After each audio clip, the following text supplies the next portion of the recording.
پہلا وہ شخص جو مشرک ہے، شرک کرتا ہے، اس کی نماز کوئی عبادت قبول نہیں۔ دوسرا وہ بندہ جو منافق ہے، جس کے اندر منافقت والی چیزیں پائی جاتی ہیں، اس کی بھی کوئی عبادت نماز قبول نہیں۔ اور تیسرا اپنے ماں باپ کو جو گالی دیتا ہے، ایذا دیتا ہے، نقصان دیتا ہے، اس کی بھی کوئی نماز قبول نہیں۔ اور چوتھا بندہ، جیسے یہاں حدیث میں لکھا ہے، ابن عباس نے روایت کی ہے، اللہ کے نبی فرمایا 3 شخصوں کی نماز قبول نہیں ہوتی۔ ایک وہ شخص کہ قوم کی امامت کرے اور لوگ جو سارے پیچھے نماز پڑھنے والے ہیں وہ اس کو پسند نہیں کرتے، برا جانتے ہیں۔ اور دوسرا وہ عورت جس نے اس حالت میں رات گزاری کہ اس کا شوہر اس پر ناراض ہے۔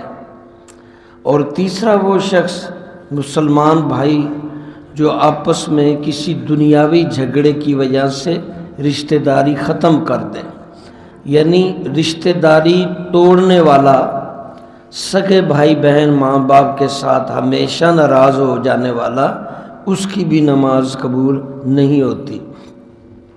اسی طرح دوسری حدیث میں بھی 3 شخصوں کا تذکرہ فرمایا، اس میں بھی یہی ایک جو شخص قوم کے آگے امام ہو اور لوگ اس کی برائیوں کی وجہ سے نفرت کرتے ہوں، اور وہ شخص نماز کے فوت ہو جانے کے بعد نماز پڑھنے کی عادت ڈال لیں، یعنی روزانہ اس کی عادت بن گئی ہے کہ نماز کا ٹائم گزر گیا پھر وہ نماز پڑھ رہا ہے، اس طرح وہ نماز کی توہین کر رہا ہے۔ کبھی کبھار کوئی لیٹ ہو جائے لیکن اس نے ایک عادت بنا لی ہے، اس کی بھی نماز قبول نہیں۔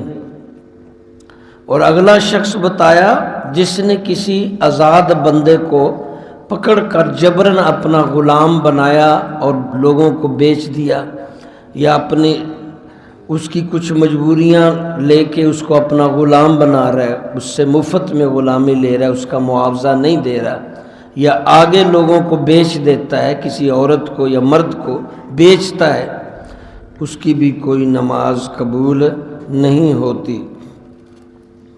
اسی طرح ایک حدیث میں فرمایا، ایک دن رسول اللہ صلی اللہ علیہ وسلم نے نماز پڑھائی، جب پڑھ چکے ہماری طرف یعنی صحابہ کی طرف متوجہ ہو کر فرمایا، اے لوگو میں تمہارا امام ہوں، رکوع سجود قیام اور نماز سے پھرنے میں جو مجھ پر امام پر سبقت نہ کرو، میں تم کو آگے سے بھی پیچھے سے دیکھتا ہوں۔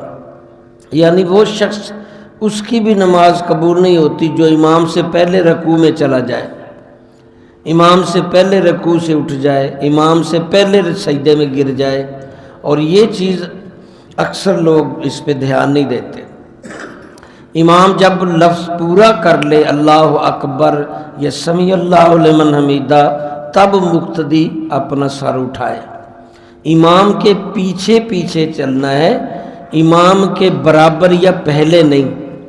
تو جو امام سے رکوع سجود میں پہل کر جاتا ہے، فرمایا اس کی بھی نماز قبول نہیں ہوتی۔ یہ چیزیں نوٹ کرنے والی ہیں جو میں بتا رہا ہوں، یہ پڑھ نمازی حاجی بندہ بنتا پھرے اور فائدہ کچھ بھی نہ ہو، سارا کچھ ضائع جاتا ہے۔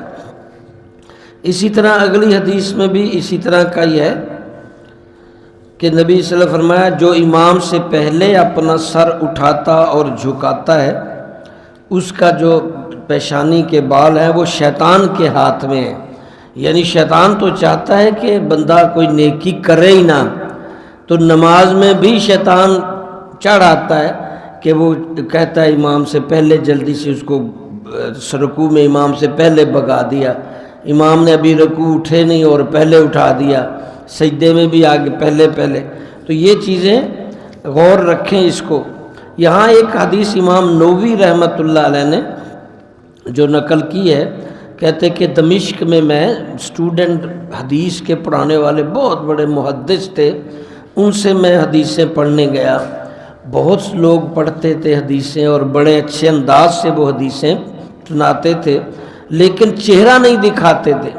کہتے میری جستجو بڑی کہ ایک دن ان کے چہرے سے میں نے پردہ ہٹا کے دیکھا تو ان کا چہرہ گدھے جیسا تھا، منہ گدھے کی طرح تھا۔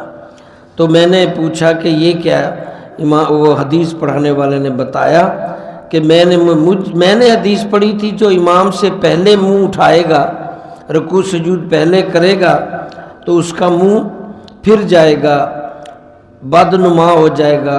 تو میں نے جان بوجھ کر اس کو دیکھا کہ رکوع سجود کو پہلے، جانتے ہوئے کہ یہ حدیث میں منع ہے، تو میں ایسے کرتا رہا، تو لہٰذا میرا چہرہ گدھے کی طرح کا ہو گیا۔ اس دن سے میں کپڑا ڈال کے منہ پہ پھر پڑھاتا ہوں۔ تو یہ باتیں ہیں۔ اللہ رب العزت ہم سب کو دعا اللہ عمل کی توفیق عطا فرمائے، آمین یا رب العالمین۔